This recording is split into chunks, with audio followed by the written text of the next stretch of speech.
नमस्ते. संशोधन मार्गदर्शन मालिकेत आपल्या सर्वांचं हार्दिक स्वागत. मागील जवळपास 105 भागांमध्ये आपण संशोधन विषय निवड ते त्या पद्धतीने पुढे मार्गक्रमण करायचं आहे आणि माहिती संकलन साधन आणि तंत्रांपर्यंत विविध व्हिडिओच्या भागांमध्ये आपण काय केलेले आहे, माहिती समजून घेण्याचा प्रयत्न केलेले आहे. आता आपण माहिती संकलन साधनांपर्यंत आलेलो आहोत किंवा कोणकोणत्या साधनांनी माहिती संकलन करायची इथेपर्यंत आलेलो आहोत. आता पुढील भाग जो आहे म्हणजेच काय की संकलित माहितीवर प्रक्रिया कशी करायची, त्याचं विश्लेषण कसं करायचं आहे, त्याचं अर्थनिर्वचन कसं करायचं आहे, याबाबत आता आपण विविध भागांमध्ये माहितीही घेणार आहोत. आजच्या भागात आपण माहिती विश्लेषणाची साधनं आणि तंत्रे या प्रकाराबद्दल आपण किंवा या भागाबद्दल आपण माहिती घेणार आहोत. तत्पूर्वी आपल्याला माहिती ज्यावेळेला तुम्ही संकलित करत असतात तर ती संकलित केलेल्या माहितीवर प्रक्रिया करण्यासाठी विविध टप्प्यातून आपल्याला जावं लागत असतं. म्हणजे विविध टप्पे नेमके कोणकोणते आहेत तेही समजून घेणं अतिशय महत्त्वाचं आहे. की जेव्हा तुम्ही माहितीचं संकलन करत असतात, जेव्हा उत्तरदात्याकडून प्रश्नावलीच्या माध्यमातून असेल किंवा मुलाखतीच्या माध्यमातून असेल किंवा निरीक्षणांच्या माध्यमातून असेल, वेगवेगळ्या बाबी ज्यावेळेला तुम्ही चाचपून बघून माहिती ज्यावेळेला संकलित करत असतात तर संकलित केलेली माहिती जी आहे त्या माहितीचं आपल्याला संपादन करावं लागतं, त्या माहितीचं वर्गीकरण आपल्याला करावं लागत असतं.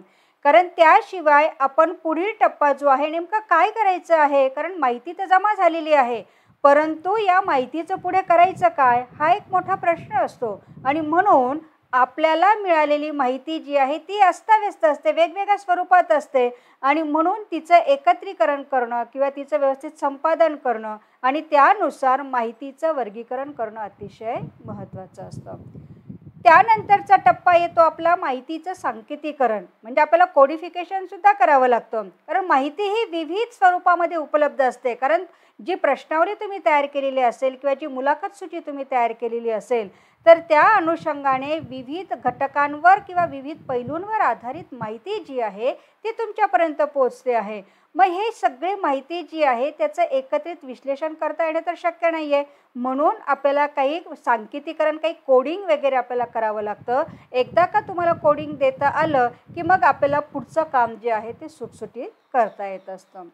त्यानंतरची प्रक्रिया आहे मग सारणीकरण किंवा त्याला कोष्टकीकरण म्हणतो, म्हणजेच त्याला टॅब्युलेशन असं आपण म्हणत असतो. कारण आलेली माहिती जी आहे ती संख्यात्मक स्वरूपात असेल किंवा गुणात्मक स्वरूपात असेल तर त्याचं एकदा का तुम्ही कोडिफिकेशन केलं की मग तुम्हाला त्याचं वेगवेगळ्या कोष्टकांच्या माध्यमातून त्याची मांडणीसुद्धा करता आली पाहिजे. कारण शेवटी काय आहे की त्या माहितीवर प्रक्रिया करायची आहे.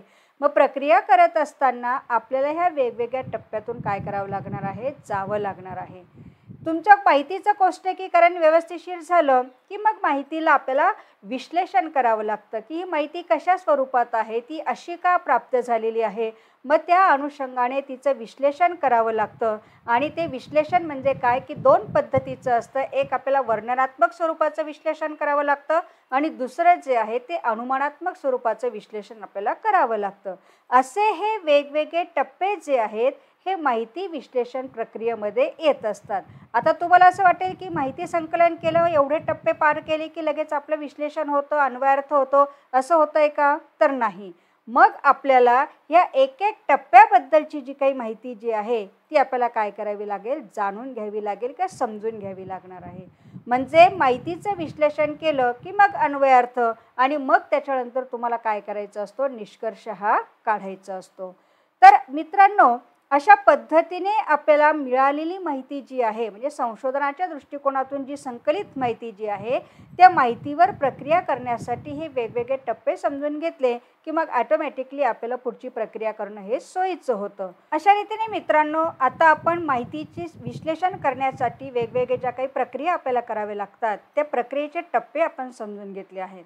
आता पुढील काही भागांमध्ये आपण एक एक टप्प्याच्या अंतर्गत नेमकं काय काम करायचं आहे याबाबत आता आपण सविस्तर माहिती घेणार आहोत. म्हणजेच काय की पहिला जो टप्पा आहे की माहितीचं संपादन आणि वर्गीकरण नेमकं कसं करायचं याबद्दल आपण पुढील भागात माहिती घेणार आहोत. तोपर्यंत मित्रांनो, धन्यवाद.